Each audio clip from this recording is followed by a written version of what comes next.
ରଥରେ ବସିଛନ୍ତି ଅକ୍ରୂର, ରଥ ବାହୁଛନ୍ତି ସାରଥୀ, ଠିକ୍ ସାମ୍ନାରେ ବସିଛନ୍ତି କୃଷ୍ଣ ଓ ବଳରାମ। ରଥ ଚାଲିଛି ମଥୁରା ଅଭିମୁଖେ। ଅସାମଞ୍ଜସ୍ୟ ଭିତରେ ଗତି କରୁଛନ୍ତି ଆଜି ଅକ୍ରୂର। ଅକ୍ରୂରଙ୍କ ମନରେ ଶଙ୍କା, ମନ ତାଙ୍କର ଆଶଙ୍କାରେ ଭରିଯାଇଛି।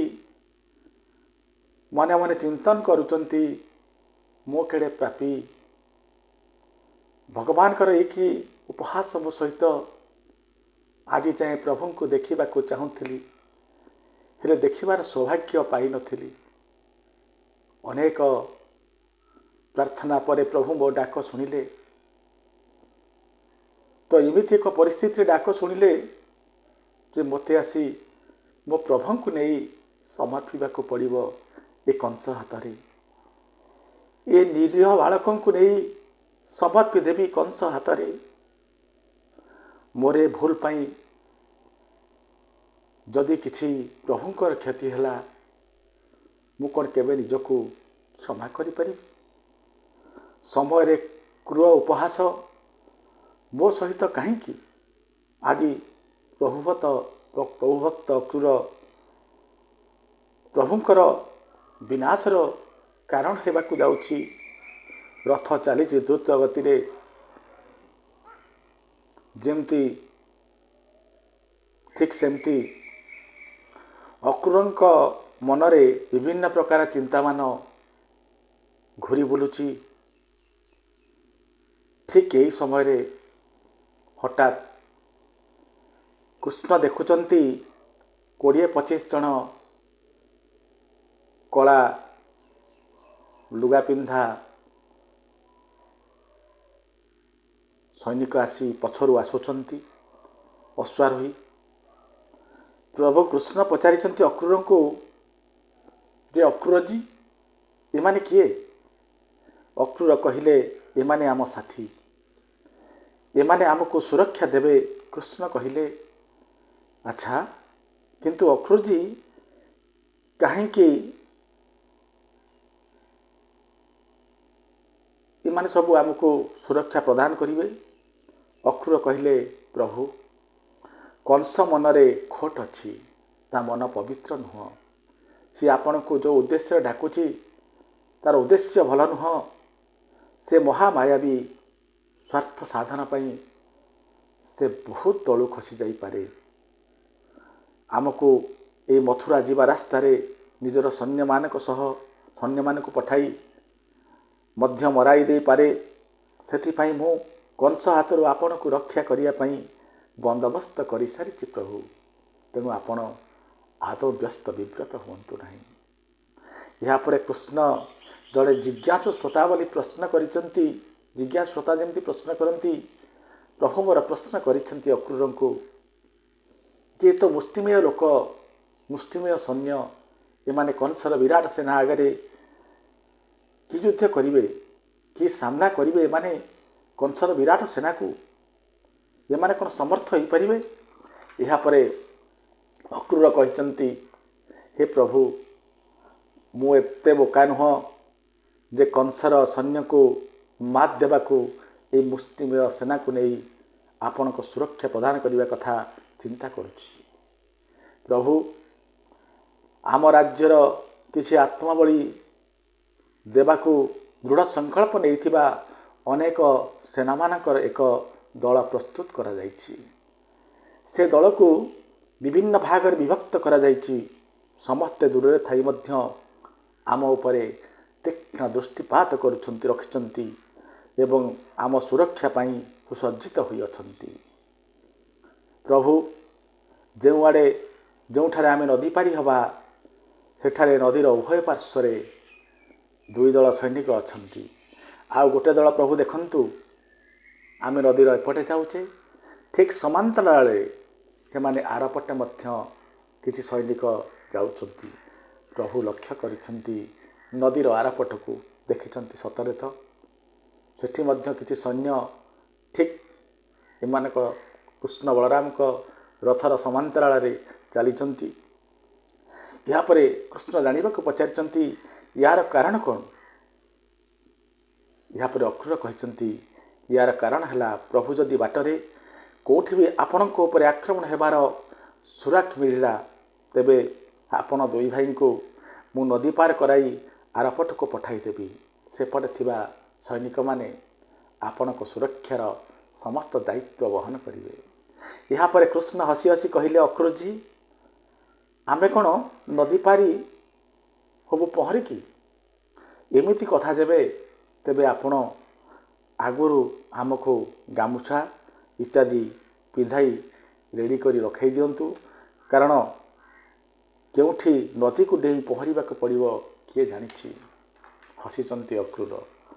ଅକ୍ରୁର ଜୋରରେ ହସି ହସି କହିଲେ, ପ୍ରଭୁ ଏମିତି କଥା କୁହନ୍ତୁନି। ପ୍ରତିଟି ଜାଗାରେ ଆମେ ଉଭୟ ନାବ ଓ ନାବିକ ଲୁଚାଇ ରଖିଛୁ। ଦେଖନ୍ତୁ ପ୍ରଭୁ, ଏଇ ସିଆଡ଼କୁ ଦେଖନ୍ତୁ। ଦେଖାଇଛନ୍ତି ନଦୀରେ ଥିବା ଲୁଚିକି ରହିଥିବା ବା ତାକୁ ନଦୀରେ ବୁଡ଼େଇ ରଖିଥିବା ଡଙ୍ଗା ସବୁକୁ, ଏବଂ ନାଉରୀ ମଧ୍ୟ ସୁସଜ୍ଜିତ ହୋଇ ଅଛନ୍ତି। ପ୍ରତି 20-30 ମିଟର ଦୂରତାରେ ଅଛନ୍ତି ନା ଆଉ ନାଉରୀ ରେଡ଼ି ହେଇକି। ଏହାପରେ କୃଷ୍ଣ ଅକ୍ରୁରଙ୍କ ସୁରକ୍ଷା ବ୍ୟବସ୍ଥାକୁ ତାରିଫ ନ କରି ରହିପାରିଲେ ନାହିଁ। କହିଲେ, ଅକ୍ରୁରଜୀ, ଆପଣଙ୍କର ସୁରକ୍ଷା ବ୍ୟବସ୍ଥା ପ୍ରକୃତରେ ବହୁତ ବଢ଼ିଆ। ହେଲେ ଅକ୍ରୁରଜୀ, ମୋତେ ଗୋଟେ କଥା କୁହନ୍ତୁ, ଯେଉଁ କଂସର ସୈନ୍ୟଙ୍କ ଆକ୍ରମଣରୁ ଆମକୁ ରକ୍ଷା କରିବା ପାଇଁ ଆପଣ ଏଭଳି ବ୍ୟବସ୍ଥା କରିଛନ୍ତି, ତେବେ ସେହି ସୈନ୍ୟମାନଙ୍କ ଆକ୍ରମଣର ଖବର ଆପଣ କେମିତି ଆଗରୁ ଜାଣିବେ ବୋଲି ଭାବୁଛନ୍ତି? କ'ଣ ବ୍ୟବସ୍ଥା କରିଛନ୍ତି? ଏହାପରେ ଅକ୍ରୁର କହିଲେ, ପ୍ରଭୁ ଦେଖନ୍ତୁ, ପ୍ରତିଟି ପର୍ବତ ଶିଖରରେ ଆପଣ ଦେଖନ୍ତୁ ଆମର ଲୋକ ଠିଆ ହୋଇ ରହିଛନ୍ତି। କୃଷ୍ଣ ଅନେଇଛନ୍ତି। ପାଖରେ ଯେତେ ଗୁଡ଼ିଏ ପର୍ବତ ଶିଖର ଅଛି, ସବୁଠି ସୈନ୍ୟମାନେ ନିୟୋଜିତ ହୋଇଛନ୍ତି। ସମସ୍ତେ କଳା ବେଶରେ ସୁସଜ୍ଜିତ, କଳା ବସ୍ତ୍ରରେ ସୁସଜ୍ଜିତ। ଏହାପରେ ଅକ୍ରୁର କହିଲେ, ପ୍ରଭୁ ଏହିଠାରେ ରହି ଏ ଗୁପ୍ତ ସୈନ୍ୟମାନେ କଂସର ସୈନ୍ୟମାନଙ୍କୁ ଦୂରରୁ ତୀକ୍ଷ୍ଣ ନଜର ରଖିଛନ୍ତି। ଯେତେବେଳେ ବି ସେମାନେ ସୁରାକ ପାଇବେ ଯେ କଂସର ସୈନ୍ୟ ଆପଣଙ୍କ ଉପରକୁ ଆକ୍ରମଣ କରିବାକୁ ଆସୁଛି, ସାଙ୍ଗେ ସାଙ୍ଗେ ପ୍ରଭୁ ସେମାନଙ୍କ ହାତରେ ଥିବା ପତାକାର ରଙ୍ଗ ବଦଳିଯିବ। ସେ ପତାକାର ରଙ୍ଗ ବଦଳିଗଲା କ୍ଷଣି ଆମେ ଜାଣିପାରିବୁ ବିପଦ ଆସୁଛି। ତେଣୁ ଆପଣଙ୍କୁ ଏକ ଝଟକାରେ ନଦୀ ପାରି କରି ଦିଆଯିବ ପ୍ରଭୁ।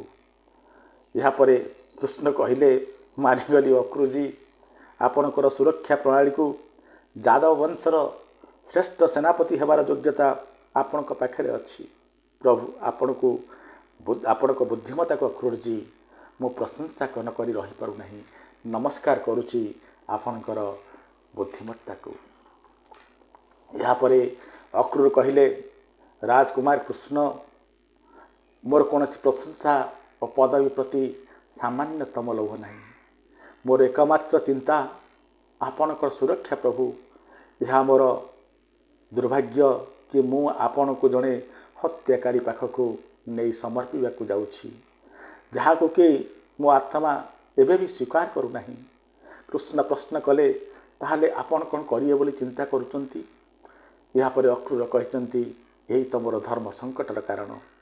ଗୋଟିଏ ପଟେ ନିଜ ସ୍ୱାମୀର ଆଜ୍ଞା ଆପଣଙ୍କୁ ତା ହାତରେ ସମର୍ପିବାକୁ, ଅନ୍ୟପଟେ ଆମ ସାଥୀମାନଙ୍କର ଇଚ୍ଛା ଯେ ଆପଣଙ୍କୁ ସୁରକ୍ଷିତ ନେଇଯାଇ ରାଜ୍ୟର କୌଣସି ସ୍ଥାନରେ ଲୁଚାଇ ରଖିବା।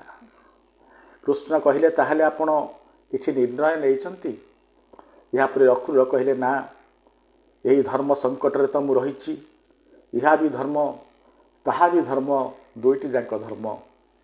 ଏହାପରେ କୃଷ୍ଣ କହିଲେ, ଆପଣ ନିର୍ଣ୍ଣୟ ନେଇପାରିବେନି ଅକ୍ରୁରଜୀ, ପରନ୍ତୁ ମୁଁ ନିର୍ଣ୍ଣୟ ନେଇସାରିଛି। ଅକ୍ରୁର ପଚାରିଲେ, କି ନିର୍ଣ୍ଣୟ ପ୍ରଭୁ? ଏହାପରେ କୃଷ୍ଣ କହିଲେ, ଅକ୍ରୁରଜୀ, ଏବେ ଆପଣଙ୍କ ସାମ୍ନାରେ ଦୁଇଟି ପରସ୍ପର ବିରୋଧୀ କର୍ତ୍ତବ୍ୟ ରହିଛି। ହେଲେ ମୋ ସାମ୍ନାରେ ଏକମାତ୍ର କର୍ତ୍ତବ୍ୟ, ଆପଣ ଏକ ରାଜନୈତିଜ୍ଞ ଓ ଭକ୍ତର ଧର୍ମ ଲିଭାଉଛନ୍ତି। ହେଲେ ମୁଁ ଏକମାତ୍ର ଧର୍ମ ଲିଭାଇବାକୁ ସତତ ଚେଷ୍ଟିତ, ତାହା ହେଉଛି ପୁତ୍ର ଧର୍ମ। ଜଣେ ପୁତ୍ର ହୋଇଥିବା କାରଣରୁ मोर एकमात्र धर्म है पितृसत्य पालन करवा, पितांकर कथा को मिथ्या होगाकू न दबा। मो पिता कंस को जो वचन देइचंती से वचन पालन करवा होची मोर एकमात्र कर्तव्य। यह ही होची पुत्र धर्म। तेणु आपणकर एकमात्र कर्तव्य है प्रभुंकर आज्ञा मानी, आपणक प्रभुंकर आज्ञा मानी अर्थात कंसर आज्ञा मानी मते नहीं महाराज कंस हाथ में समर्पी देवा। तापरे जहाँ हम देखा यापर कांदी कांदी कहिचंती अक्रूर भाग्यर ये कि प्रकार विडंबना प्रभु। जदि भाग्यर लेखा अच्छी हजार हजार यादव सेना रक्त रंजित होगाकू किए बा कौन करिपरिबो ताहा ही हेउ। यापर कृष्ण पचारिचंती हजार हजार यादव सेना रक्तपात कौन पाई। यापर अक्रूर बुझाई कहिचंती प्रभु कृष्ण को आपण कौन भावुचंती प्रभु आपण को कंस हाथ में टेकी दे आमे माने चुपचाप बसी रही ये हत्यार तामसा देखिबू। आम राजकुमार वृत्ति को आमे एमती देखी निरवद्रष्टा साजिबू ना राजकुमार ना। थरे आपण को कंस सामने पहुँच उपस्थित करदेले मो स्वामी अर्थात कंसर आदेश पूरण हो गला एवं मु बंधन मुक्त हेली। तापर प्रभु कंस तलवार बाहर करिया पूर्वरु आमर उपस्थित थिबा हजार हजार यादव सैन्य कंस उपर को अस्त्र सह कूदी पड़े। कंस मध्य सामर्थ्यवान से मध्य नीरव रहिबनी। एक महासंहार ये जगत देखिब। रक्तर बन्या होइजिव प्रभु केवल शव ही पड़िब। से शबर पहाड़ रे चढ़ी मध्य आम यादव वीर माने आपण को सुरक्षित बंचाई नहीं जाइपारे बोली मोर दृढ़ विश्वास रही। एवं आपण मध्य ए कथा को विश्वास रखंतु प्रभु। यहाँ पर कृष्ण कहले अक्रूर जी मोर तो आपण को राजभक्ति उपरे पूर्ण विश्वास रही हेले दुखर कथा आपणकर मो उपरे भरोसा और विश्वास नहीं। अक्रूर कहले आपण को उपरे। यहाँ पर कृष्ण कहते अक्रूर जी आपण निजर शक्ति निजर सुरक्षा व्यवस्था उपरे जेतिकी विश्वास अच्छी अर्थात आपण निजर शक्ति एवं जो सुरक्षा व्यवस्था करचंती तापर आपण जेतिकी विश्वास करूछंती सेतिको विश्वास जदि आम दुई भाई को शक्ति और सामर्थ्य उपरे कर दियंते ना तेबे जो व्यस्त विव्रत भितर आपण रहुचंती मन भितर जो चिंतारे रहुचंती आपण से चिंता आपणकर कुआडे उभाई जाता। यहाँ पर अक्रूर कहले हे कृष्ण यही कथा थरे कर्ण मते कहिथिले हेले आमे हेलु कर्मचोकी अंधविश्वासी नुह। आमे जहाँ कर्तव्य पारु पर्यंत करिबु तेणु जेहेतु मो कर्मयोगी मते मो कर्म करने को दिंतु मो कर्म रे बाधा सृष्टि करतु नहीं। यहाँ पर कृष्ण कहले ठीक अच्छी अक्रूर जी आपण ताहा ही करंतु जहाँ आपणकर आत्मा स्वीकार करुछि। मो कथा देउछि आपण जहाँ कहिबे मो काठ पुतुड़ी भली आपणकर सब कथा मानिबी। समर्पी देली निजको तुम पाखरे जहाँ कहिबे आपण अक्रूर जी मु सैया करी। अक्रूर कहले ना ना सेमती नुह आपण आम राजकुमार आपण को हुकुम देवार अधिकार मोर कौटू आसला। यहाँ पर कृष्ण नमस्कार करचंती अक्रूर को। अक्रूर जी प्रश्न करचंती ये कौन करुछंती कृष्ण। कृष्ण कहले मोर कर्मयोगी काका को मु नमस्कार करुछि। यही कथोपकथन भितरे रथ जाई पहुँची जाइछि नदीर से घाटरे जोठू पारी होई आर पारी को जीवे कृष्ण बलराम। सेठारे जमती रथ पहुँची जाइछि लुचि जाइथिबा सैनिक माने आत्मप्रकाश करिचंती एवं प्रणाम करिचंती आसी अक्रूर को कृष्ण बलराम को। एवं यहाँ पर ଅକ୍ରୁର ପ୍ରଶ୍ନ କରିଛନ୍ତି କୃଷ୍ଣ ବଳରାମଙ୍କୁ କହିଛନ୍ତି ଅକ୍ରୁର ଯେ ଆପଣ এই ରଥରେ ବିଶ୍ରାମ କରନ୍ତୁ, ମୁଁ ଏବେ ଆସୁଛି। ଅକ୍ରୁର ଏହାପରେ ଯାଇଛନ୍ତି କୃଷ୍ଣ ବଳରାମଙ୍କ ପାଖରୁ ରଥରେ ବସାଇ ନଦୀ ଆଡ଼କୁ। ଅକ୍ରୁର ଯାଇ କଥା ହେଇଛନ୍ତି ସେଠାରେ ଉପସ୍ଥିତ ଥିବା ସୈନ୍ୟଙ୍କ ପାଖରେ, ପଚାରିଛନ୍ତି କ'ଣ ଖବର। ସୈନ୍ୟମାନେ କହିଛନ୍ତି ଆମର ଯେଉଁ ସୈନ୍ୟ ଦଳ ସେପଟେ ପହଞ୍ଚିବା କଥା ସେମାନେ ପହଞ୍ଚି ପାରିନାହାନ୍ତି। ଅକ୍ରୁର ହସି ଦେଇଛନ୍ତି, କହିଛନ୍ତି ସେମାନେ ନିଶ୍ଚିତ ଭାବରେ ପହଞ୍ଚି ସାରିଥିବେ, ମାତ୍ର ପ୍ରକଟ ହୋଇନଥିବେ। ସୈନ୍ୟଗଣ କହିଲେ ଅର୍ଥାତ୍। ଏହାପରେ ଅକ୍ରୁର କହିଲେ ସେମାନେ ମୋ ସଂକେତକୁ ଅପେକ୍ଷା କରିଥିବେ, ମୋ ସଂକେତ ପାଇଲା କ୍ଷଣି ସେମାନେ ପ୍ରକଟ ହୋଇଯିବେ, ଦର୍ଶନ ଦେଖାଦେବେ। ଅକ୍ରୁର କହିଲେ ସେଇଥିପାଇଁ ମୋତେ ନଦୀରେ 3 ଥର ବୁଡ଼ ମାରିବାକୁ ପଡ଼ିବ। 3 ଥର ବୁଡ଼ ମାରିଲା ପରେ ମଧ୍ୟ ସେମାନେ ପ୍ରକଟ ହେବେ ନାହିଁ। ଯେତେବେଳେ ମୁଁ 4ର୍ଥ ଥର ବୁଡ଼ ମାରିବି ସେତିକି ବେଳେ ଯାଇ ସେମାନେ ପ୍ରକଟ ହେବେ, କାରଣ ସେମାନେ ବୁଝିଯିବେ ଯେ ସବୁ ଠିକ୍ ଅଛି ବୋଲି। କୃଷ୍ଣ ଏହି କଥା ଶୁଣୁଥାନ୍ତି ରଥରେ ବସି। ହସି ଦେଇ କହିଲେ ବାବା, ବାଃ କି ଚମତ୍କାର ରଣନୀତି ଆପଣଙ୍କର। ଅକ୍ରୁର କହିଲେ ଜଣେ ରାଜନୈତିକକୁ ଏଭଳି ରଣନୀତି ସଜାଇବାକୁ ପଡ଼େ, ଆପଣ ବୁଝିପାରିବେ ନାହିଁ ପ୍ରଭୁ। କୃଷ୍ଣ ମନେ ମନେ ହସୁଥାନ୍ତି ଯେ ଅକ୍ରୁର ମୋତେ କହୁଛନ୍ତି ଯେ ମୁଁ ବୁଝିପାରିବିନି ତ ବୁଝିବ କିଏ, ମନେ ମନେ ଭାବୁଥାନ୍ତି, ହସୁଥାନ୍ତି। ଏହାପରେ ଅକ୍ରୁର ସାରଥୀଙ୍କୁ କହିଲେ ସାରଥୀ ମୋର ସ୍ନାନ କରିବା କପଡ଼ା ଆଣି ଆସ। ସାରଥୀ ସ୍ନାନ କପଡ଼ା ନେଇ ଚାଲିଲେ ଅକ୍ରୁରଙ୍କ ପାଖକୁ। ଅକ୍ରୁର ସ୍ନାନ କପଡ଼ା ଧରି ଗଲେ ନଦୀରେ ବୁଡ଼ ମାରିବାକୁ। ଏଣେ କୃଷ୍ଣ ବଳରାମ ପରସ୍ପର ଭିତରେ କଥା ହେଉଥାନ୍ତି। କୃଷ୍ଣ କହିଲେ ବିଚରା କାକା ଯୋଜନା କରି କରି ଥକି ପଡ଼ିଲେଣି। ନିଜକୁ ସାମର୍ଥ୍ୟବାନ ଓ ତାଙ୍କ ଅହଙ୍କାର ହିଁ ତାଙ୍କର ଏହି ଥକାନର କାରଣ। ଏହାପରେ ବଳରାମ କହିଲେ କହ୍ନାଇ ଯାହା ହେଉ ତୋତେ ତାଙ୍କ ଆତ୍ମାଭିମାନ ଦେଖାଯାଉଛି, ତୋତେ ତାଙ୍କ ଅହଙ୍କାର ଦେଖାଯାଉଛି, କିନ୍ତୁ ଅକ୍ରୁର କାକାଙ୍କର ଭକ୍ତି ତୋ ପ୍ରତି ଯାହା ଦେଖିପାରୁନାହୁଁ। ଏହାପରେ ତୁ ଗୋଟେ କାମ କର, ଆଉ ନୁହଁ ଅକ୍ରୁରଙ୍କୁ ଏବେ ଉଦ୍ଧାର କରିଦିଏ, ଜଣେଇ ଦେ ଅକ୍ରୁରଙ୍କୁ ଯେ ତୁ କିଏ ଏବଂ ତୋର ସାମର୍ଥ୍ୟ କେତେ। ଏହାପରେ କୃଷ୍ଣ କହିଛନ୍ତି ଦାଉ ଭାଇ, ଯଦି ଆପଣ କହୁଛନ୍ତି ଅକ୍ରୁରଙ୍କ ଉଦ୍ଧାର ନିହାତି ଆବଶ୍ୟକ, ଅକ୍ରୁରଙ୍କୁ ଜଣେଇ ଦେବା ଦରକାର ଯେ ମୁଁ କିଏ ବୋଲି, ତାହେଲେ ମୁଁ ନିଶ୍ଚିତ ଭାବରେ ଆପଣଙ୍କ କଥା ମାନିବି। ନଦୀ ଭିତରକୁ ପଶିଲେ ଅକ୍ରୁର। କୃଷ୍ଣ ହସୁଥାନ୍ତି। କୃଷ୍ଣ ବଳରାମ 2 ଭାଇ ବସି ହସୁଥାନ୍ତି। ପ୍ରଭୁଙ୍କୁ ନମସ୍କାର କରି ଆଖି ବନ୍ଦ କରି ଡୁବକି ଲଗାଇଲେ ଅକ୍ରୁର ପାଣି ଭିତରକୁ। ପାଣି ଭିତରେ ଯେତେବେଳେ ଅକ୍ରୁର ଆଖି ବୁଜି ବସିଛନ୍ତି, ପାଣି ଭିତରେ ଗାଧୋଇବାକୁ ପ୍ରୟାସ କରୁଛନ୍ତି, ବୁଡ଼ିଛନ୍ତି, କୃଷ୍ଣଙ୍କର ସ୍ୱର ଶୁଭିଲା ସେଇ ପାଣି ଭିତରେ। କୃଷ୍ଣ କହୁଛନ୍ତି ଅକ୍ରୁରଜୀ ଆପଣ ଏଠାରେ କ'ଣ କରୁଛନ୍ତି କୁହନ୍ତୁ ନା। ଅକ୍ରୁର ତତ୍କ୍ଷଣାତ୍ ଆଖି ଖୋଲି ଦେଖିଲେ ପାଣି ଭିତରେ ଯେ କୃଷ୍ଣ ବଳରାମ 2 ଭାଇ ଆସ୍ଥାନରେ ବସିଛନ୍ତି। ବିଶ୍ୱାସ ହେଇନି କୃଷ୍ଣ କାହାର ଅକ୍ରୁରଙ୍କର। ସେ ଭାବୁଛନ୍ତି ଏହା ବୋଧେ ମନର ଭ୍ରମ ହୋଇଥାଇପାରେ। ହଠାତ୍ ଉଠିପଡ଼ି ଚିନ୍ତା କରୁଛନ୍ତି କୃଷ୍ଣ ବଳରାମ ତ ରଥରେ, ଏଠି ଏ 2 ଜଣ କିଏ। ଉଠି ପଡ଼ିଛନ୍ତି ଅକ୍ରୁର। ଉଠିପଡ଼ି ଉପରକୁ ଦେଖିଲେ ରଥରେ ସେମିତି କୃଷ୍ଣ ବଳରାମ ବସିଛନ୍ତି ଏବଂ କୃଷ୍ଣ ପଚାରୁଛନ୍ତି ବାବା କ'ଣ ଦେଖୁଛ। ଅକ୍ରୁର ମନେ ମନେ ଭାବିଲେ ଏହା ମୋର ଭ୍ରମ।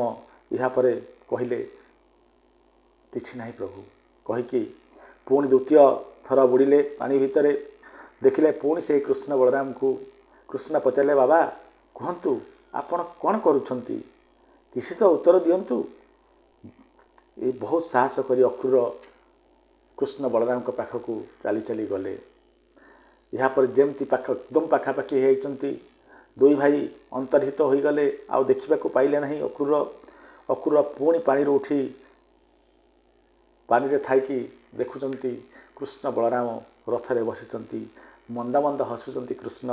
କୃଷ୍ଣ ପଚାରୁଛନ୍ତି ବାବା ଆପଣ ଏତେ ବ୍ୟସ୍ତ ବିଚଳିତ କାହିଁକି ଦେଖାଯାଉଛନ୍ତି, କ'ଣ ହୋଇଛି, କିଛି ହେଇନାହିଁ କହି ତୃତୀୟ ଥର ପୁଣି ପାଣିରେ ବୁଡ଼ିଲେ ଅକ୍ରୁର।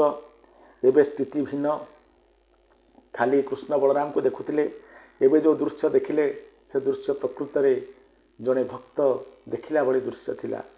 ସେ ଦେଖିଲେ ଅନନ୍ତ ନାଗ ଉପରେ ବସିଛନ୍ତି କୃଷ୍ଣ। ସମସ୍ତ ଦେବଗଣ ଚାମର ସେବା କରୁଛନ୍ତି। ବ୍ରହ୍ମା ଅଛନ୍ତି, ମହେଶ୍ୱର ଅଛନ୍ତି, ଇନ୍ଦ୍ରଦେବ ଅଛନ୍ତି, ସମସ୍ତ ଦେବତାମାନେ ବିଦ୍ୟମାନ ଅଛନ୍ତି। ଆଳତି ଚାଲିଛି, ଚାମର ସେବା କରୁଛନ୍ତି ଦେବୀଗଣ। ଏହାପରେ ଅକ୍ରୁର ଯେଉଁ ଦେଖିଛନ୍ତି ଏ ଦୃଶ୍ୟକୁ ଏବଂ ମା ସରସ୍ୱତୀ ବୀଣା ବାଦନ କରୁଛନ୍ତି, ନାରଦ ମଧ୍ୟ ଉପସ୍ଥିତ ଅଛନ୍ତି। ସମସ୍ତଙ୍କୁ ଦେଖିଲା ପରେ ଯାଇଛନ୍ତି ପାଖକୁ କିଏ ଅକ୍ରୁର। ପ୍ରଭୁ କୃଷ୍ଣ କହିଲେ, ବସିଛନ୍ତି ସେମିତି ଅନ୍ତ ସ୍ନାଗ ଉପରେ, ସ୍ନାଗ ଉପରେ ବସି କୃଷ୍ଣ କହିଲେ, ତୁମ ଭକ୍ତିରେ ମୁଁ ପ୍ରସନ୍ନ, ମୋ ସୁରକ୍ଷା ଚିନ୍ତାରେ ତୁମେ ବ୍ୟାକୁଳ ଅଛ। ସବୁବେଳେ ମୋର କଥା, ମୋର ଚିନ୍ତନ, ଯାହା ଅନେକ ମହାଯୋଗୀଙ୍କ ପକ୍ଷେ ମଧ୍ୟ ଅସମ୍ଭବ। ମହାଯୋଗୀମାନେ ମଧ୍ୟ କେତେବେଳେ କେତେବେଳେ ମୋ ନାମକୁ ନେବାକୁ ଭୁଲିପାରନ୍ତି। ହେଲେ ଅକ୍ରୁରଜୀ, ଶୟନେ ସ୍ୱପନେ ଜାଗରଣେ ତୁମେ ମୋ ନାଁ ଜପି ଚାଲିଛ। ଯେହେତୁ ତୁମ ହୃଦୟରେ କେବଳ ମୁଁ ହିଁ ମୁଁ ତୁମ ଉପରେ ପ୍ରୀତ। ଏ ଅବସ୍ଥା ତୁମର ପୂର୍ବଜନ୍ମର ଫଳ। ତୁମେ ଆଜି ଯେଉଁ ମୋ ଦର୍ଶନ କଲ, ଏହା ହେଉଛି ତୁମ ପୂର୍ବଜନ୍ମର ଫଳ ଏବଂ ଗୁରୁ ଆଶୀର୍ବାଦରୁ ତୁମକୁ ପ୍ରାପ୍ତ ହୋଇଛି। ଯାହାଫଳରେ ତୁମକୁ ଆଜି ମୋର ଦୁର୍ଲଭ ଦର୍ଶନ ପ୍ରାପ୍ତ ହୋଇଗଲା ଅକ୍ରୁର। ତୁମର ଅଟଳ ରାଜଭକ୍ତିର ଫଳସ୍ୱରୂପ ମୁଁ ତୁମକୁ ମୋର ସହଜ ଭକ୍ତି ପ୍ରଦାନ କରୁଛି। ତୁମର କର୍ତ୍ତବ୍ୟ ନିଷ୍ଠ କାରଣରୁ ତୁମ ଅହଙ୍କାରକୁ ତୁମର ଦୋଷ ନୁହେଁ ବୋଲି ମୁଁ ଭାବୁଛି। ତୁମର ଏହି ନିଃସ୍ୱାର୍ଥ ଅହଙ୍କାର ବଦଳରେ ତୁମକୁ ଭଗବତ ପ୍ରୀତି ବା ଭଗବତ ଭାବନା ପ୍ରଦାନ କରୁଛି। ଆଜି ମହାମୁନି କର୍କଙ୍କର ବଚନ ସଫଳ ହେବ। ତୁମେ ଭକ୍ତ ଓ କର୍ମଯୋଗୀ ହେବ, ମୋକ୍ଷଦାୟକ କାର୍ଯ୍ୟରେ ଲିପ୍ତ ହେବ। ତଥାସ୍ତୁ କହୁଥାନ୍ତି କହିଲେ ପ୍ରଭୁ। ଅକ୍ରୁର କାନ୍ଦୁଥାନ୍ତି। ସେଇ କାନ୍ଦି କାନ୍ଦି କହୁଥାନ୍ତି, ପ୍ରଭୁ ମୁଁ କୃତକୃତ୍ୟ ହୋଇଗଲି। ଏହା କହି ସାଷ୍ଟାଙ୍ଗ ପ୍ରଣିପାତ କଲେ ଅକ୍ରୁର। ସେମିତି ପାଣି ଭିତରେ ଲମ୍ବ ହୋଇ ପଡ଼ିଗଲେ। ପ୍ରଭୁ ଶେଷନାଗ ଉପରେ ବସିଛନ୍ତି। ସମସ୍ତ ଦେବାଦେବୀ ଅଛନ୍ତି। ସମସ୍ତେ ଏକ ସାଙ୍ଗରେ ଆଶୀର୍ବାଦ କରୁଛନ୍ତି କାହାକୁ? ଅକ୍ରୁରଙ୍କୁ। ଅକ୍ରୁର ସାଷ୍ଟାଙ୍ଗ ତଳେ ଶୋଇ ସାଷ୍ଟାଙ୍ଗ ପ୍ରଣିପାତ କରୁଛନ୍ତି ସେ ପାଣି ଭିତରେ। ଏହାପରେ ଯେତେବେଳେ ଆଖି ଖୋଲିଲେ ଆଉ ଥରେ ଦର୍ଶନ କରିବା ପାଇଁ ଅକ୍ରୁର ପ୍ରଭୁଙ୍କୁ ଦେଖିଲେ, ସବୁ ଅଦୃଶ୍ୟ, କିଛି ବି ଆଉ ନାହିଁ। ତୁରନ୍ତ ଉପରକୁ ଉଠିଲେ ଅକ୍ରୁର। କୃଷ୍ଣକୁ ଚିହ୍ନି ସାରିଥିଲେ ସେତେବେଳେ ଯେ କୃଷ୍ଣ ସାଧାରଣ ନୁହଁ, ସେ ହିଁ ଭଗବାନ ବିଷ୍ଣୁ, ସେ ହିଁ ଭଗବାନ ନାରାୟଣ। ତେଣୁକୁ ହାତ ଯୋଡ଼ି ସିଧା ପାଣିରୁ ଉଠିଲେ। ପୋଛିପାଛି ହେବାକୁ ଆଉ ସମୟ ନାହିଁ। ସୈନ୍ୟଗଣ ବାଟରେ ଘେରିଲେ। ସିଧା ଚାଲୁଛନ୍ତି ଅକ୍ରୁର କାହା କତିକି? ପ୍ରଭୁ କୃଷ୍ଣଙ୍କ ପାଖକୁ ଘେରୁଛନ୍ତି କିଏ? ସୈନ୍ୟଗଣ। ସୈନ୍ୟଗଣ କହିଲେ, ପ୍ରଭୁ ଆପଣ ଚତୁର୍ଥ ବୁଡ଼ ପକାଇ ନାହାନ୍ତି, ତୃତୀୟ ବୁଡ଼ରେ ବୁଡ଼ ସାରିଦେଲେ। ଅକ୍ରୁର କହିଲେ, ଆବଶ୍ୟକତା ନାହିଁ। ସୈନ୍ୟଗଣ କହିଲେ, ପରନ୍ତୁ। ନା ମୁଁ ବୁଝୁଛି, ତୁମେ ପରନ୍ତୁ ଅର୍ଥ କହିବାକୁ ଚାହୁଁଛ ଯେ ମୁଁ ଯଦି ଚତୁର୍ଥ ଡୁବିକି ଲଗେଇବି, ଚତୁର୍ଥ ଥର ନ ବୁଡ଼ିବି, ତାହେଲେ ଆମ ସୈନ୍ୟଗଣ ପ୍ରକଟିତ ହେବେ ନାହିଁ। ଆଉ କୌଣସି ସୈନ୍ୟର ପ୍ରକଟିତ ହେବାର କୌଣସି ଆବଶ୍ୟକତା ନାହିଁ। ତା'ର କାରଣ ହେଉଛି, ତୁମେ ସମସ୍ତଙ୍କୁ ଆଉ ଗୋଟେ କଥା ମନେ ରଖ, ତୁମେ ଆମର ଯେତେ ସୈନ୍ୟ ଅଛନ୍ତି ସମସ୍ତଙ୍କୁ କୁହ ସମସ୍ତେ ଚିନ୍ତାମୁକ୍ତ ହୋଇଯାଆନ୍ତୁ। ଆରେ ଭୟଭୀତ ହୁଅନ୍ତୁ ନାହିଁ। ସମସ୍ତେ ମନରୁ ଭୟ ଛାଡ଼ି ଦିଅନ୍ତୁ। କୃଷ୍ଣଙ୍କ ସୁରକ୍ଷା ପାଇଁ ଆଦୌ ବ୍ୟତିବ୍ୟସ୍ତ ହୁଅନ୍ତୁ ନାହିଁ। ଆରେ ସିଏ ପା ହେଉଛନ୍ତି ଜଗତକୁ ସୁରକ୍ଷା ପ୍ରଦାନ କଲାବାଲା। ତାଙ୍କର ସୁରକ୍ଷା ଆମେ କ'ଣ ଦେବା? ତାଙ୍କୁ ସୁରକ୍ଷା ଯୋଗାଇବାକୁ ଆମେ କିଏ? ତେଣୁ ତାଙ୍କରି ଉପରେ ସବୁ ଛାଡ଼ିଦିଅ। ସମସ୍ତେ ଚିନ୍ତାମୁକ୍ତ ହୋଇଯାଅ। ଆନନ୍ଦରେ କୃଷ୍ଣଙ୍କ ଉପରେ ଭରସା କରି ଚାଲ। ଦେଖିବ ଆମ କୃଷ୍ଣଙ୍କର କିଛି ବି ହେବନି। ଏହାପରେ ଅକ୍ରୁର ସେମିତି ହାତ ଯୋଡ଼ିଛନ୍ତି। ହାତ ଆଉ ଖୋଲୁନାହିଁ କୃଷ୍ଣଙ୍କ ସାମ୍ନାରେ। ସିଧା ଅକ୍ରୁର କ'ଣ କରିଛନ୍ତି, କହି ଆସୁଛନ୍ତି କୃଷ୍ଣଙ୍କ ପାଖକୁ ଯେ ପ୍ରଭୁ ଆମେ ଚିନ୍ତା କରିବା ଅନୁଚିତ, ଆମେ ଚିନ୍ତା ନ କରିବା ଉଚିତ, ଆମେ ଚିନ୍ତା କରିବା ଅନୁଚିତ, ଆମେ ଚିନ୍ତା ନ କରିବା ଉଚିତ, ଏମିତି କହି ଆସୁଛନ୍ତି। ସିଧା ଆସି ଅକ୍ରୁର କ'ଣ କରିଛନ୍ତି, କୃଷ୍ଣଙ୍କର ଗୋଡ଼ ତଳେ ମୁଣ୍ଡ ଲଗେଇ ପଡ଼ିଯାଇଛନ୍ତି। ଆଖିରୁ ଧାର ଧାର ଲୁହ ବହୁଛି। କହିଲେ ପ୍ରଭୁ ମୁଁ ଆଜି ଯାଏଁ ଆପଣଙ୍କୁ ଚିହ୍ନି ପାରିନାହିଁ, ମୁଁ ଆପଣଙ୍କୁ ବୁଝିପାରିଲି ନାହିଁ। ଏତେ ଦିନରୁ ଆପଣଙ୍କୁ ଡାକୁଥିଲି, ହେଲେ ତଥାପି ମନ ଭିତରେ କେଉଁଠି ନା କେଉଁଠି ଦ୍ୱନ୍ଦ୍ୱ ଥିଲା ଯେ ଏତେ ରାକ୍ଷସଙ୍କୁ ସିନା ମାରିଛନ୍ତି, ହେଲେ କଂସ ପାଖରେ ଆପଣ ହାରିଯିବେନି ତ, ମନ ଭିତରେ ଏ ଭାବନା ଥିଲା। ହେଲେ ପ୍ରଭୁ ଆଜି ଯେଉଁ ଦୃଶ୍ୟ ଆପଣ ଦେଖାଇଲେ ମୁଁ ଜାଣିଗଲି ଆପଣଙ୍କୁ ମାରିଲା ବାଲା ଏ ସଂସାରରେ କେହି ନାହିଁ। ଏହାପରେ ଆପଣଙ୍କୁ ଚିହ୍ନ ପାରି ମୁଁ ଯଦି କିଛି ଭୁଲ କରିଥାଏ ପ୍ରଭୁ କ୍ଷମା କରିଦିଅନ୍ତୁ। ପ୍ରଭୁ କହିଲେ ମୁଁ କେବଳ ଆପଣଙ୍କ ଚିନ୍ତା ଦୂର କରିବା ପାଇଁ ପ୍ରୟାସ କରୁଥିଲି। ଏହାପରେ ଅକ୍ରୁର ସେମିତି ପ୍ରଭୁଙ୍କୁ ଗୋଡ଼କୁ ଜାବୁଡ଼ି ଧରିଲେ। ପ୍ରଭୁ ମୋ ଉଦ୍ଧାର ଆପଣଙ୍କୁ ଲାଗିଲା, ଆପଣ ମୋ ଉଦ୍ଧାରର ସମସ୍ତ ଦାୟିତ୍ୱ ନିଅନ୍ତୁ, ଏହା କହୁଥିଲେ ଅକ୍ରୁର।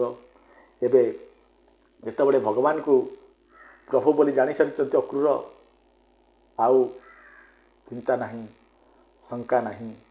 ଆଉ ସେ ବହୁତ ଚିନ୍ତାରେ ଯେଉଁ ବ୍ୟତିବ୍ୟସ୍ତ ଥିଲେ ଅକ୍ରୁର ଚିନ୍ତାମୁକ୍ତ ହୋଇଛନ୍ତି ଏବଂ ସିଧା କୃଷ୍ଣକୁ ନେଇ ଦ୍ୱନ୍ଦ୍ୱହୀନ ହୋଇ ବିନା ଦ୍ୱନ୍ଦ୍ୱରେ ଅନାୟାସରେ ପହଞ୍ଚାଇ ଦେଇଛନ୍ତି କଂସ ପାଖରେ। କାରଣ ସେ ଜାଣିସାରିଥିଲେ କୃଷ୍ଣ ସାଧାରଣ ନୁହଁ, ସେ ହେଉଛନ୍ତି ଭଗବାନ, ବିଶ୍ୱ ନିୟନ୍ତା। ଏ କଂସର କି ସାମର୍ଥ୍ୟ ଅଛି ତାଙ୍କର କ୍ଷତି କରିବାକୁ? ଆଶା କରୁଛି ଦର୍ଶକ ବନ୍ଧୁ ଆଜିର ଏ କଥା ନିଶ୍ଚିତ ଭାବରେ ଆପଣଙ୍କୁ ଆମୋଦିତ କରିଥିବ। ଆଗାମୀ ଭିଡ଼ିଓରେ ପୁଣି ଥରେ ଦେଖା ହେବ। ସେ ପର୍ଯ୍ୟନ୍ତ ରହୁଛି, ନମସ୍କାର।